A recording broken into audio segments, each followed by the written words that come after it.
네, 안녕하세요 여러분. AI캠입니다. 오늘 슬기로운 주식 강의 4월 17일이고요. 삼성전자 관련해 가지고 시황 분석해 드리면서 부제로는 타이밍은 반드시 옵니다. 그런데 지금 예측 매수하면서 들어오기는 애매한 것이 주봉상, 일봉상 하락 추세에다가 외인과 기관에서 엄청난 매도가 나오고 있어요.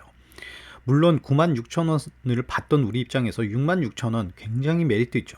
그런데 오늘 잡아놨는데 다음 주에 또 떨어질 수도 있기 때문에 안전하게 저항권, 이 하락 추세의 저항권 맞으면서 좀 매도세가 주춤해질 때, 그러면서 외인 쪽에서 기관 쪽에서의 매수세가 붙을 때 확인하면서 들어오면 초대형주, 거기다가 우량주기도 한 삼성전자의 저점 잡아보기 미션도 가능할 수 있겠다 하는 생각이 많이 듭니다. 지금도 손이 근질근질하죠. 더 사고 싶고요. 그렇지만 인내하시면서 주식시장이라는 게 아무리 대형주라도 떨어질 수 있는 여력이 있습니다. 특히 외인들 지금 뭐 난리치고 있죠.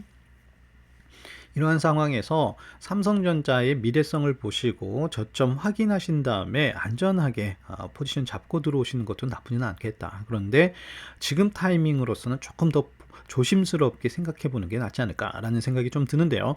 제 영상은 저의 개인적인 해설 분석이니까요. 가볍게 참고만 해주시고 종목 추천이나 매수 유도를 위한 게 아닙니다. 투자의 책임 본인에게 있으심을 아시고요. 신중하게 투자에 접근하시기 바라겠습니다. 전체적인 내용에서 뭐 이제 빠뜨릴 수 없는 게 지금 베트남 공장 철수에 따른 리스크 두고 뭐 내용도 나올 수 있는데, 솔직하게 이게 리스크라고 보기는 좀 어려운 게요. 베트남 같은 경우에는 노동력이 굉장히 저렴했었고, 거기에다가 삼성전자의 굉장히 호의적인 면을 보여줬단 말이죠. 그랬는데 베트남에서 이제 어느 정도 삼성을 잡았다 생각을 했는지 삼성을 홀대하면서 일본의 방향 아주 손을 벌려버렸죠. 뭐 기업적으로 봤을 땐 배신을 한 건데, 그런 상황에서 뭐 노동력에 대한 메리트도 없고 정부 차원에서도 언제든지 먹고 이제 버려버릴 수 있는 그런 행태를 보였단 말이죠. 그런 나라에 집중 투자 다시 들어가는 거는 정말 그게 리스크죠. 그래서 철수를 결정했고, 철수를 함에 있어서도 삼성이 아무 생각 없이 그냥 무작위로 다 오는 게 아니라 점진적으로 이렇게 철수를 하면서 진행이 될 거라고 봅니다. 그래서 운영하는 데 있어서는 엄청난 차질을 일으킬 정도의 리스크는 아니다. 거기에다가 최대 실적이 나왔어요.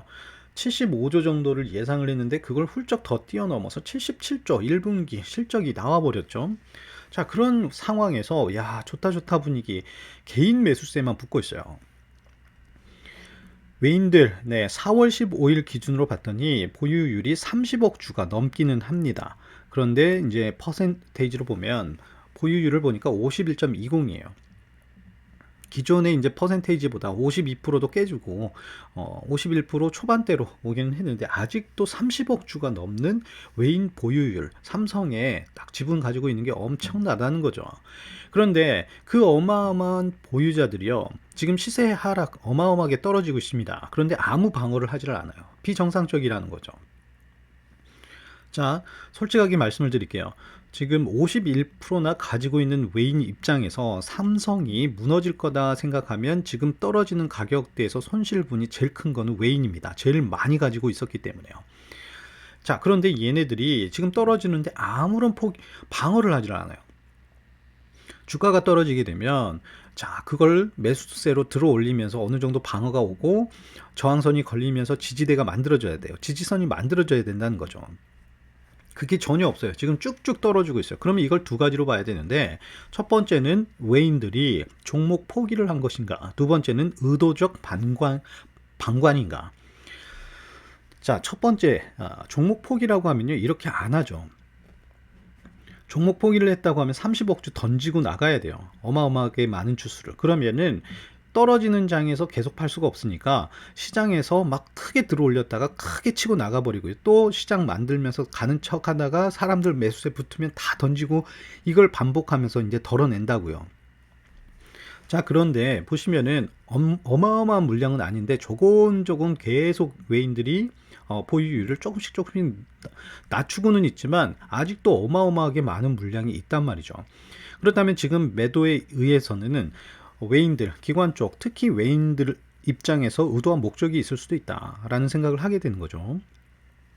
우리는 그거에 대해서 정확하게 알 수는 없지만 가늠해 보는 것 중에 하나가 미국 금리 인상으로 인해서 금리 인상을 하게 되면 채권 쪽에 움직임 굉장히 많이 갈 수 있고 미 증시 하락할 수 있는 여력이 있는 거죠. 미 증시가 하락을 하게 되면 한국 증시도 영향을 받게 됩니다. 그러다 보니까 지금 어느 정도 선에서 필요한 현금 보유, 뭐 이 사람들이 나중에 뭐 채권 쪽으로도 돌릴 수 있는 자금 운영하기 위해서 만들어 놓는 건가 이런 생각이 드는 정도죠. 그렇다고 해서 뭐 지금 뭐 10%뭐 보유율을 10%막 15%씩 한 번에 줄여버리고 이런 상황은 아니라는 거죠. 그리고 어마어마하게 많은 물량이기 때문에 이거를 처분하기도 쉽지가 않은 상황이에요. 그런데 그런 입장에서 방어도 없고 그러면 거의 두 번째 의도적 방관이라고 보여지고 거기에는 의도와 목적이 있을 수 있는데 어느 정도 선에서 봤을 때는 현금 보유라고 좀 가늠이 되어지는 것 같습니다. 자, 외인과 기관 정리를 해드리면 지속적인 매도, 특히 이제 외인 쪽에서는 어마어마하게 나오고 있고요. 우리가 살짝 헷갈릴 수 있었던 게 4월 13일입니다.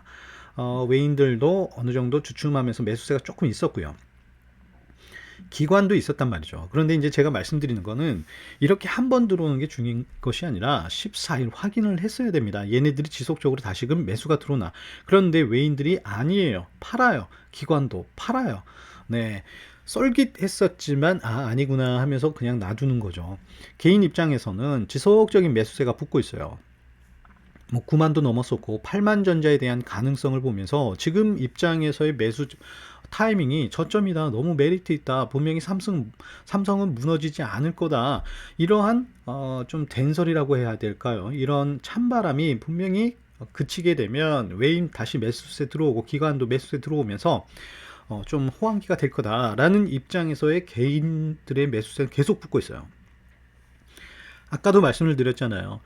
6만 원대 메리트가 있단 말이죠. 그러니 개인 쪽에서는 붙지만 실질적으로 지금 저점 확인이 되지 않고 있는 하락 추세에서 잡았다가 큰 뭐 여러분 또 하락이 있을 수도 있고 어떻게 될지는 모르는 상황이기 때문에 굉장히 조심스러운 건 사실입니다. 자, 여기 보시면 이렇게 떨어지고 있어요. 일봉상. 자, 여기서 말씀드렸던 거 좀 올랐죠. 페인트가 좀 약간의 뭐 시장 왜곡이라고 할까요? 상승세가 있다 보니까 바로 개인 매수세가 또 붙었는데 거기서 차익 실현하고 나가는 움직임이 확실하게 있었고요. 이렇게 이제 나름의 차익 실현하면서 매도 물량, 매도 탄력 받아버리니까 네, 15일장에서도 매도가 줄을 이루면서 66,600원으로 마지막 마무리가 되었습니다. 자, 그리고 나서요. 주봉도 보시면 상승세 갔다가 그냥 몇 주째 아주 어마어마하게 계속 떨어지고 있는데 여기서 뭐 저항 걸린 것도 아니에요. 끝부분이 아직도 주봉의 5일선이 하락 패턴이고 그 하락 패턴의 한참 밑에 또 캔들이 형성이 돼 있어요. 아직은 매수세가 붙지만 이게 방어적 매수세라는 거죠. 방어적 매수세라는 건요. 외인 던지고 기관 던지는 것을 그걸 받는 정도에서 끝나는 거예요. 그걸 받고 더 많은 매수세가 확 붙으면서 들어 올려 버려야지 저항이 걸리고 그 다음에 저항이 걸려야지 밋밋해지다가 이 첨예한 매수와 매도 싸움 이후에 지속적인 매수세로 또 이렇게 전환될 수 있는 이런 시점이 오게 됐는데 지금으로서는 그러한 시점이 보이지를 않는다는 거죠. 그래서 이제 혹시라도 여러분들이 삼성에 대해서 이제 매집하시려고 매수하시려고 타이밍을 보신다라고 하면 이 정도도 정말 매력적이야라고 하면서 하시면서 뭐 매수는 하실 수 있습니다만 우리는 예측 매수보다는 좀 안전하게 확인하고 들어가는 게 낫지 않을까. 우리가 어마어마하게 큰 돈으로 투자할 수 없고 여력이 어느 정도 이제 제한적이다 보니까 집중 투자나 뭐 투자 전문가들 그 정도의 자금이 아니라는 거죠. 그러니까 잘 들어가야 되는 거예요. 방어 매수 붙으면서 여기서 방어 매수라는 건요. 어느 정도 선에서 외인들과 기관이 던지는 게 줄어들고요. 개인 매수세가 그걸 압도하고 혹은 외인들과 기관이 다시금 매수 전환하면서 슬쩍슬쩍 들어오는 그런 타이밍을 보시다 보면 하루 들어왔다고 바로 사시는 게 아니라 저항이 걸려요.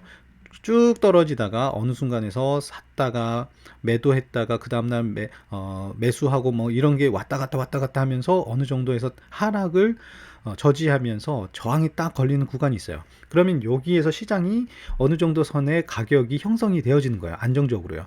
그러면 그 저항 걸리는 걸 확인하시고 아, 저점대구나 라고 분할 매수를 하시는 거죠. 혹시라도 그 저항 이후에 또 떨어질 걸 대비해서 분할 매수를 하시는 거예요. 자, 한 번의 기회를 잡기 위해서는요.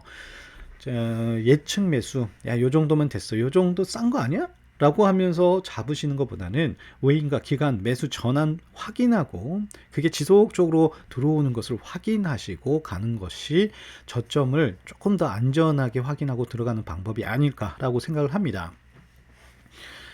제목처럼요, 분명히 타이밍은 옵니다. 그런데 어떻게든 나에게 유리한 저점을 잡고 만약에 들어가신다고 하면 그렇게 가는 것이 효과적이지 않을까 생각을 하면서요. 정말 인내하면서 손이 근질근질 하시겠지만 참고 참고 또 참고 철저하게 나에게 유리한 포지션을 잡고 들어가시는 우리 구독자님들 아니면 예비 매수를 이렇게 좀 기대하고 계신 분들 입장에서는 그렇게 보고 가시는 것도 나쁘지는 않겠다라고 조심스럽게 말씀을 드립니다. 저의 개인적인 해설 분석이니까요. 그냥 참고만 해주시면 좋을 것 같습니다. 힘내시고요. 전체적으로 한국장이 그렇게 좋은 흐름은 아닌 것 같습니다. 전체적으로요. 그렇지만 이러한 흐름도 언젠가는 지나갈 거라고 보고요. 유리한 포지션 잘 잡으시면서 장기적으로 수익권 형성해 가시는 여러분 되시기를 응원드리면서 오늘 영상 마무리하도록 하겠습니다. 감사합니다.